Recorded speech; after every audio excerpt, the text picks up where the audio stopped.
Hello, and thank you for joining me. You're here with data science teacher Brandon, and we're going to be doing a guided project. My first computer vision. We're going to classify rock, paper, scissors, so different hand shapes, and we're going to classify those. So this data set was not easy to get in GitHub, so I was not able to set up where you could just download it, my reservoir. In that situation, what I'm going to ask is that you go to the Kaggle website and you download it yourself. Now, I will say when I downloaded this, I got this folder inside of another folder. So you just need this one folder, rock, paper, scissors, train, validation. When I got it, it was inside of another folder for some reason. It could have been a weird way that I downloaded it. So just to be conscious of that, and you really need this format of test, train, and validation. This is how we're going to define which data set it is. And then if you look and see inside rock, paper, scissors, it's the same way on our folders. That's how we're going to identify the classes. This is kind of the trick to computer vision.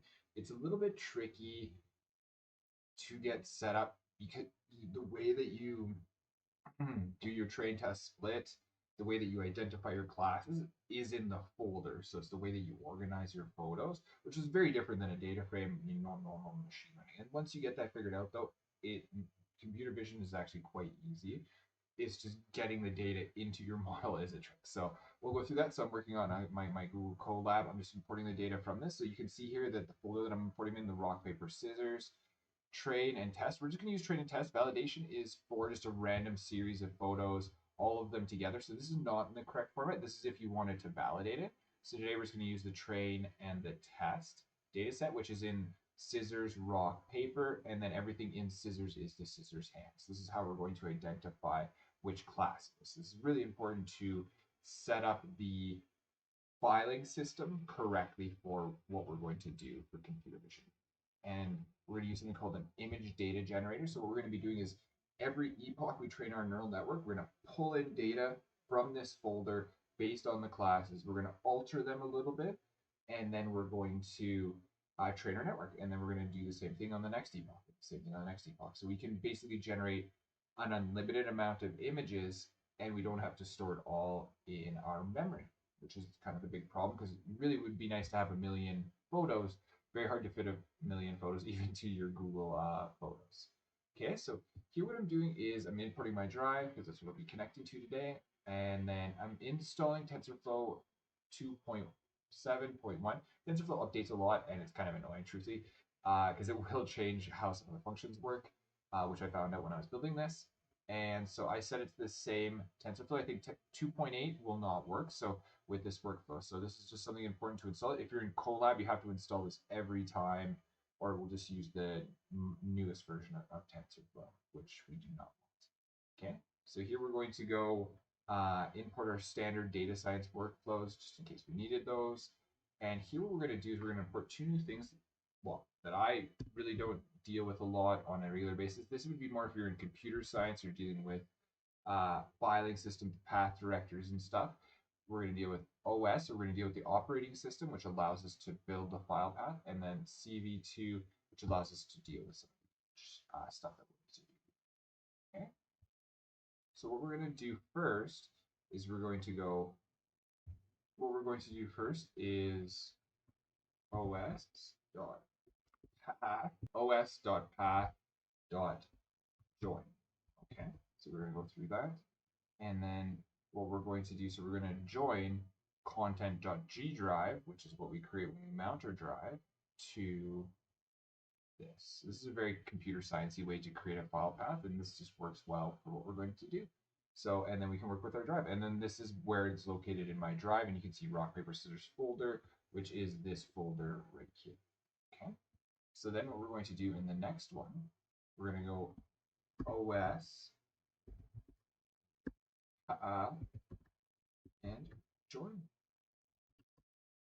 Now what we're going to do here in the first position is we're going to put this path up above data directory, and I think copying variable names is okay because you don't need to build the muscle memory for those functions.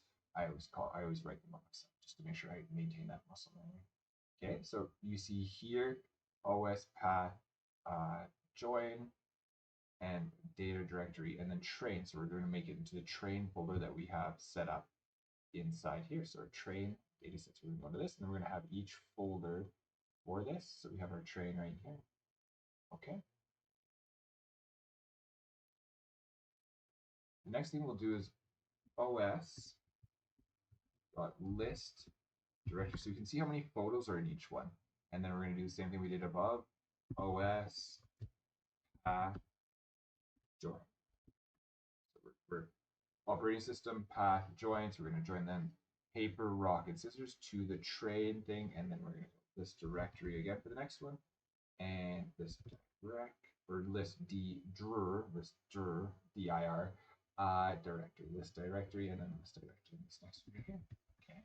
And so we're listing the directory each time, and then we're going to join scissors, and we're building the file paths for each one of these. Okay.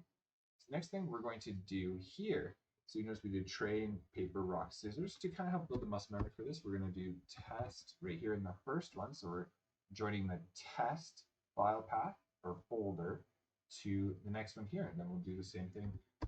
Paper, rock, and scissors. So we're joining those file folders, each class for a folder. Super simple, but again, this is kind of a crucial part, and we have to do it. And this is just a crucial step to getting computer vision to work well. And computer vision really, if you think about it, pictures are just pixels, and pixels are just number values, and those actually fit quite well into and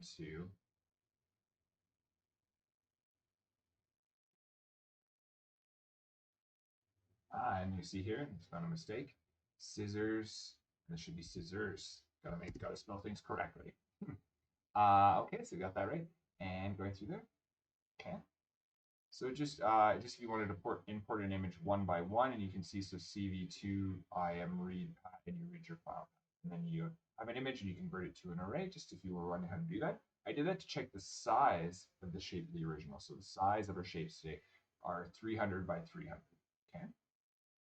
So now we're going to come to building our image data generator, and this is the key to getting computer vision to work. And it works really well once you figure this out. Here we're going to do is from TensorFlow, we're going to go into the from TensorFlow, we're going into Keras sublibrary. We're going to go into the pre-processing library, and then image, and then image data generator. Okay, image data generator. And we're going to use a generator. We're going to make a generator. This is going to be the thing that sucks in the data from each one. So we're going to set the specs of what it's going to do. So the first thing it's going to do, we want to standardize. So it's going to rescale everything and divide by 255. Standard kind of computer vision, because that's the max value of a pixel. So we're just going to put everything in the same scale. Okay. And then what we're going to do here is we're going to do rotation range.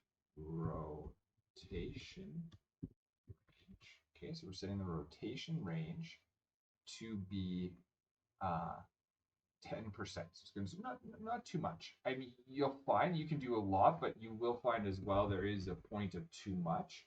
And here we're going to go width, shift, and range. So I would suggest starting small with how many changes you're doing, maybe even smaller than we start here. And shift range 20%.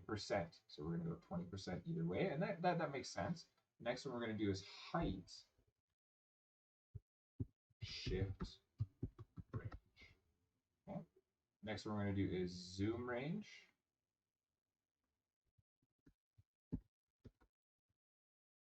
And the next one is horizontal flip. These are kind of the most common ones that you'd want to use. And so I just want to highlight, I'm cheating when I'm doing this. This is nothing really magic that I'm doing here for the first time. The thing is here, what I'm doing is rescale. In your memory, you have to remember so many things when you're coding. It is best to let your fingers remember lots of those things that you're learning. Your arguments are also something you can just very easily find on the internet. So really where you spend your time, where you should spend your time memorizing things, is what comes into and out of a function. As you're connecting very complex pieces, And so you have to be very cautious about the in and the out part. The details of the function, the internet, they want you to be able to use this, the documentation, read it, clarify. I cheated a little bit here. This is not something that I remember. And really, it's not something you spend a lot of time writing. You write it one time, usually in your whole workflow. And there's the documentation. They might change these names, so it's always good to check, especially if something doesn't work like you expected it to. Okay, so we created our data generator train, and we do one for test as well. Just noticing here, what we do for test is only the resizing. We don't want to shift these at all because that's what we're building. We're training something to be adaptable to any image. So let's test it against those raw images. Okay. So now once we have our data generator object, we're going to go data gen underscore train, so our data generator train, and then we're going to go is flow from directory. Okay. So flow from directory. What we're going to do is this flow from directory. What is our directory? So we have to give it the data train directory. Okay. And our target size, or roll the next one, target size is the image size, the 300 by 300. So if images are not that size, it's going to reset. You have to put this one, even if they're all the same size. If they're not, it will automatically resize them. We're going to do a batch size of 32. If you want to use up all your Google's computing power, you can do as many as you want, but it will go really fast if you do 1028. Very fast. And so what it is, batch size is the number of images that are processed through each epoch. The thing is that will speed up because parallel computing, something about GPUs, the structure of them, it makes doing matrix multiplication as easy as doing multiplication one-on-one. And so you can do as many as you want, and it really speeds things up quite a bit. So that's what a batch size is. This also uses more of your resources, or will make your computer work a lot harder the more that you do. Okay. So the next thing that we're going to do is we're going to shuffle these. Shuffle. We're going to, oops. I don't want to run that. I don't know why it's doing that. So here what we're going to do is we're going to do color mode, and then we're going to change our class mode into category, which is what we're going to do. Rock, paper, scissors. So 3 classes. Okay. Let's make sure we run this cell.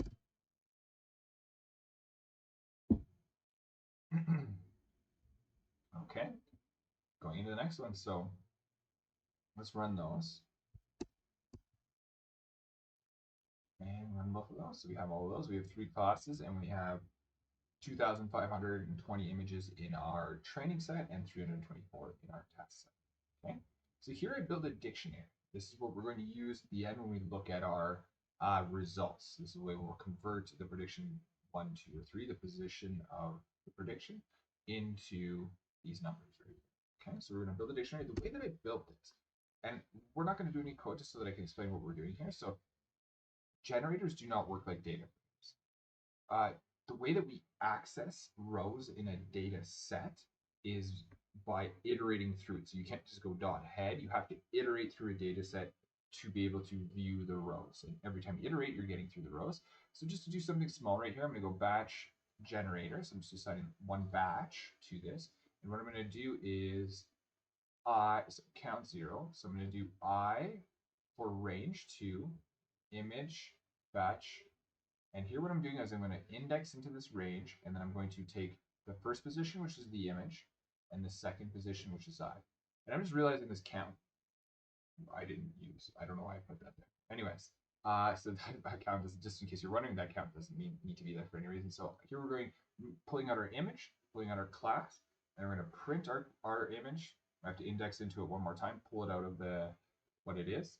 And then what we have to do, go plt.imshow, turning our image into a numpy array so that we can plot it with this function, title, and we're putting our class, and we're just doing np.argmax, and that's going to pull out, so the positions right here are what this is going to index. So argmax is going to be 0 right here. It's going to be paper in this first one, which is this object right here. Rock is the second position, which is this index right here, and we're pulling out of that argmax is position number 1. It's the second position, so it's pulling out from that.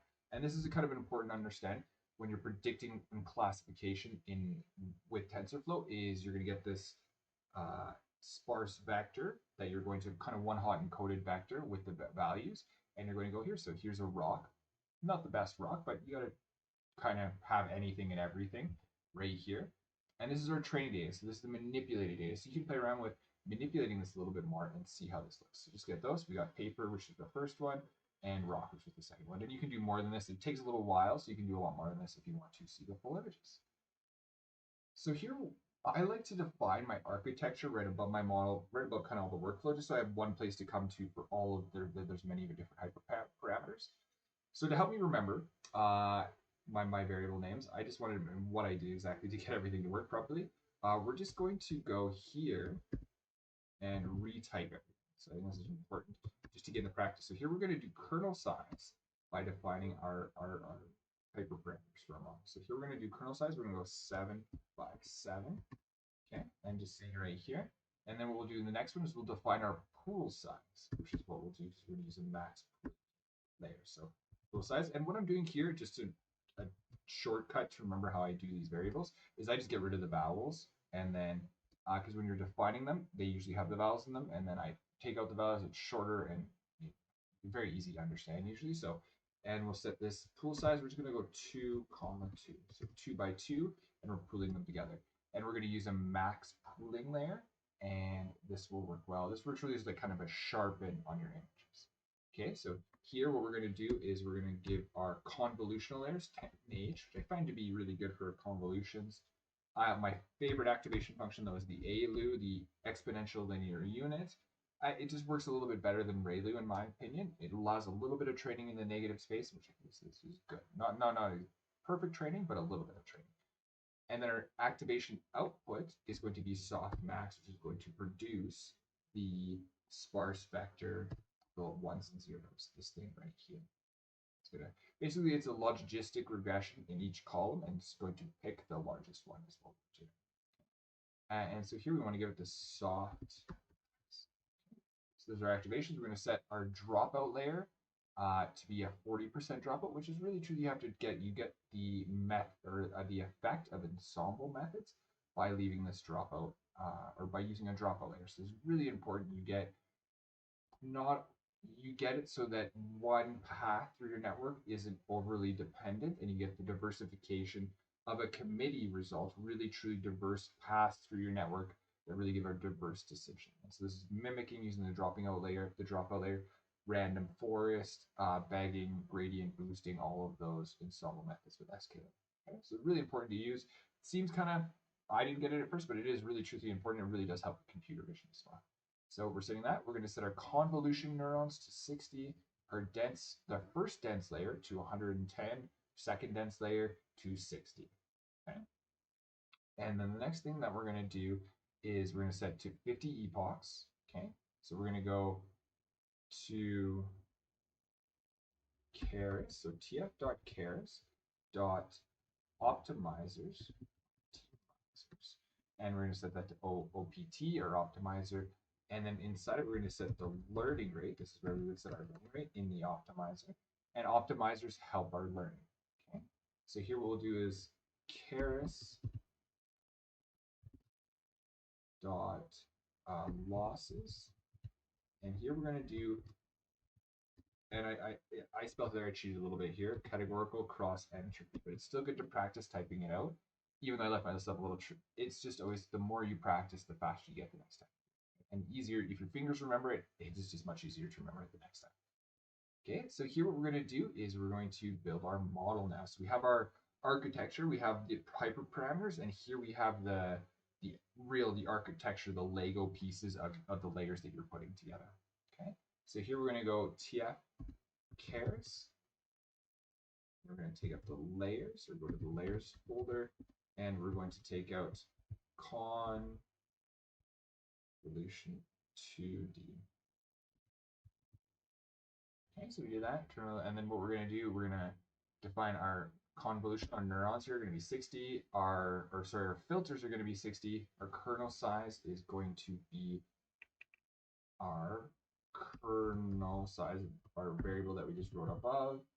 And then our input shape is a 300 by 300. We have red, blue, green, so we're going to be 3 channels. So in the depth dimension, we have 3. and activation convolution. If you're using a spreadsheet, this number still has to be used, but it's 1. You still have a depth of 1. If you run into that problem, I ran into that for a while as well. Okay, so here what we're going to do is we're going to do max pooling 2D, and we're going to do pool size, our PL underscore SZ, our pool size variable from above. We're then going to do a flatten layer. So we have to flatten this image out to work with our dense layers, which is what we're going to do next. So here we're going to do dense. So TF cares layers dense. Okay. And then what we're going to do here is we're going to do our dense neurons from up above. Cheat and copy and paste. I think copying and pasting variables is okay because they're different every time, so you can change them. Here what we're going to do is inside this, we're going to go activation. Okay, so activation is the activation for our dense layers up above. And here we'll do dropout. Dropout. We're going to set our dropout is going to be our dropout up above. Next thing we'll do is a dense layer. Spell dense correctly. And then we're going to put find act. And then we're going to do another dropout layer. And then on our final output, we have 3 neurons because we have 3 classes, right? 1 for each row. Each one of those is essentially a logistic regression output. And we're going to take the largest outputs from activation. And our activation is going to be the softmax output. Okay. So we're going to do the next thing after. I usually do this in the same cell because we just fit it. We define what our architecture looks like. And then we're going to compile our model. And we're going to go to the loss is going to be our LS above, our loss right here. And then our optimizer is going to be our output. And then the last thing we're going to do is metrics. And to put this out is metrics. It's an S. So it's expecting more than 1. So we give more than 1 metric in here.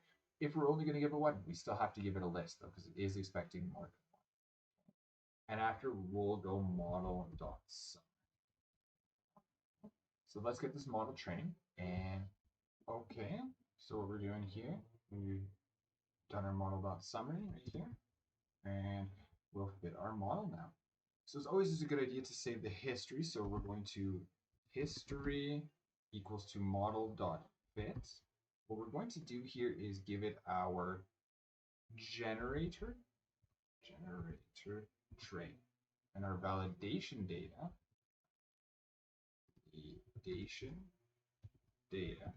is going to be our generator underscore TS. Okay. And then our epochs going to be EPS, the variable we set in our parameters up there. So I'll see you when this is done training. Okay, so we're finishing up, and that took a while.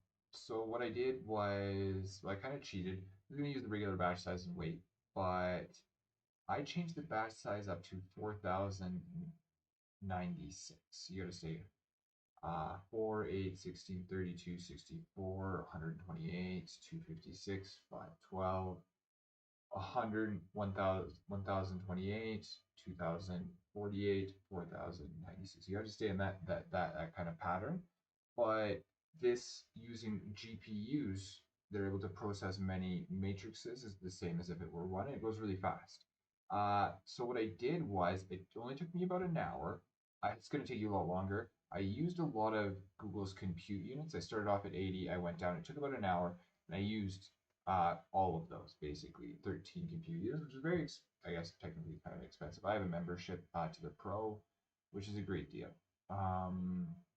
And so what we're going to do here is I changed the runtime type to premium GPU. So it went really fast. I wouldn't normally do this. I might even just not even use a GPU and just train it depending on my compute units, but I went really fast. And that's just, I wanted to point out how batch size was. I started without this, and I just truthfully got a little, it was going to take forever, and this, I wanted to get this done. So really, with the image data generator, you can run so many of these, and your model truthfully will just keep getting better. So really, my 50 epochs, I would say you could probably do a lot more.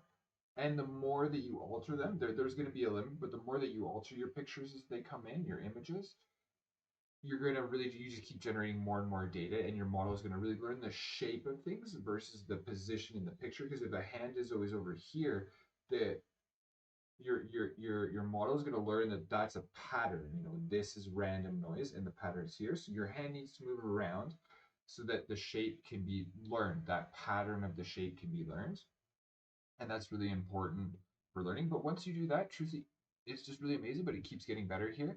And so let's take a look at the history. So when we looked at the model.fit, we saved the history. Very important. Glad we did that. And what we're going to do here is we're going to go history.history, and we're going to put this into a pandas data frame. This is truthfully just the easiest way to do it. And then dot plot. So this is the run that I did before. Let's take a look and see how we did this time. So not quite as good. Actually, I guess that's true that we improved, and we did it quite quick. So the one thing I would say about doing 4,000, I didn't mean to teach this lesson, but here we go. So the bigger batch you do, what TensorFlow does is round off to the edge. So it's going to like kind of fill up with null values, kind of blank values. You know, couldn't mess with your model. It was really quick and easy to get this done. I'm illustrating a point that I did not mean to teach, but because I did that, there's going to be a lot of empty values. It's just really not going to learn very quite well, but I did quite quick. And just to finish the code, so if you do this with a smaller batch size, you should instantly see kind of like how this picture looked before. We have an improving model, but again, just because I tried to speed this up and quick. And again, I think you could probably do something like 300, 1,000 epochs, and this you have enough rotation in your images, enough alterations, you're going to keep improving, which could be really good. So you can kind of go on forever like this.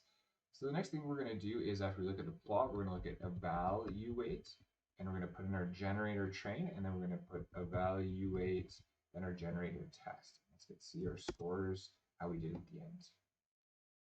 Okay, so you can see that we are there is a downward direction right here. It's not quite good, and that's because all of the null values in such a large batch size. It's not necessarily exactly null values. It's kind of, I don't know if they would fill it with a median value type of thing. Like they would use a placeholder, kind of like when you fill nulls with a data set. So that's just what happens organically when you do too large of a batch size. So just something to note here. We still see some improvement, but not as much. But I was just trying to really rush through this.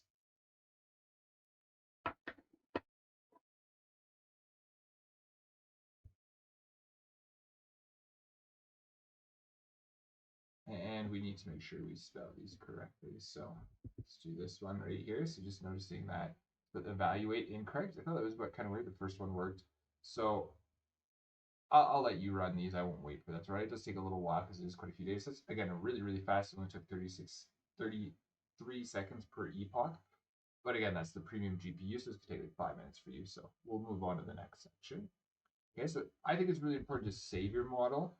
If you want to, you never know if you're going to want it again, right? So it's good to save when you're done. Maybe it was the magic combination. You just might as well save that instead of training it for another couple of days. So save the model, just a good idea. You can add some tags from maybe the model.score to kind of change the model every time, and then you'll have an organically changing one. I just did it like this. So here what we're going to do is we're going to go through the batch generator again. So we're going to take out a batch from the generator. We're going to create a list of the labels and a list of the outputs. We're not going to use the inputs right now, but you could do this as well. Again, I put that as well. What we're going to do here is we're going to go for I in range 2. So we're just going to do 2 here. We're just going to do a small sample, and we're going to go test labels extend, and then we're going to put in batch I, and then 1, and then we're going to go down to the next one. We're going to go model.predict, because we're just going to take the inputs. So we're not saving them. We are using the inputs, and then we're going to automatically predict we're going to predict and put that right into our test output, our predictions. Okay. Then what we're going to do is numpy.array, and okay, just these can work a little bit better. So just because these are lists, and now we need to get them out of lists because lists TensorFlow. Okay, so we run that, and just to show you what we're going to do next. So if we look at test labels, it's this 3 rows, right? So this is one prediction, or this is one label, and this would be in column 1. So I believe this is paper, it's predicting paper, rock, and scissors. And so where this variable is, what we use then is argmax, numpy.argmax, test labels, and we're going to go axis 1. So we're going across the rows, and if we take that out, it's going to return the position of each label, okay? If we put that into the confusion metrics, there's one dimension, right? We got to change it from 3 dimensions to 1 dimension. And then we're going to take the argmax of the test labels, the argmax of the output, because we're going to get the same thing. Our output, though, is going to look a little bit different, just to show you what that looks like.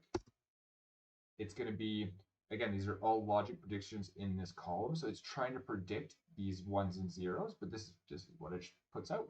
And we take the maximum of these columns, okay? So we do that, we put it into a confusion matrix. We can see what we get right here. And then let's build our function to plot a confusion matrix. So we go tf.math.confusion underscore matrix np.argmax, and then we're going to do the next one, axis 1, really important, axis 1 is going across the rows, then argmax again, okay, and then what we're going to do is we're going to create CM from that, right? So that's what we're going to do. We're going to go confusion matrix. We have an object. Now this is an array just like this. And then what we're going to do is we're going to iterate through these, and then we're going to put the labels. So we're going to iterate through 0 to 1 and pull those names out of our index or dict label or dictionary of labels that we created. So here we're going to go dict underscore label. And so this is the variable again that we created up right here for I in number range 3. And then we're going to go for dict label. We'll go and we're going to take I out of for I in range 0 to 1. Okay. So then we're going to create a heat map, and we're going to go df underscore cm. We're going to put in our df version of our confusion matrix. We're going to go a note equals true, format 0, just so we get a nice clean format.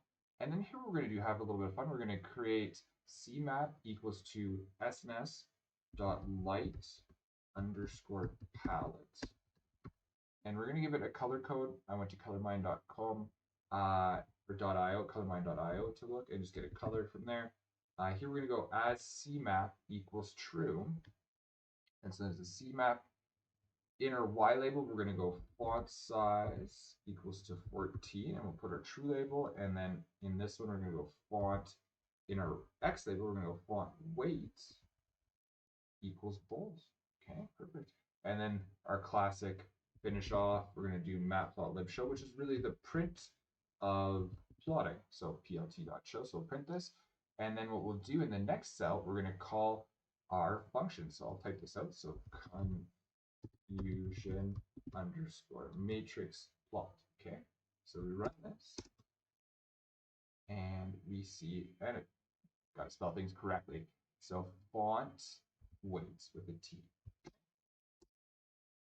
And there we go. And we actually got pretty good predictions. Okay, so this would be on our test set right here. We get test labels. So you didn't see a lot of training, but it learned pretty quickly. It started off really good, and it didn't really improve. I bet you if you reduced the batch size, but we still had very good predictions overall on our test set. So our unaltered images, we were able to predict quite well. Maybe we had too much alteration. We just weren't really able to improve past a certain point. So experiment with how much rotation, shifting, and all of those things. So thank you so much for joining me on this guided project, and I will see you next time.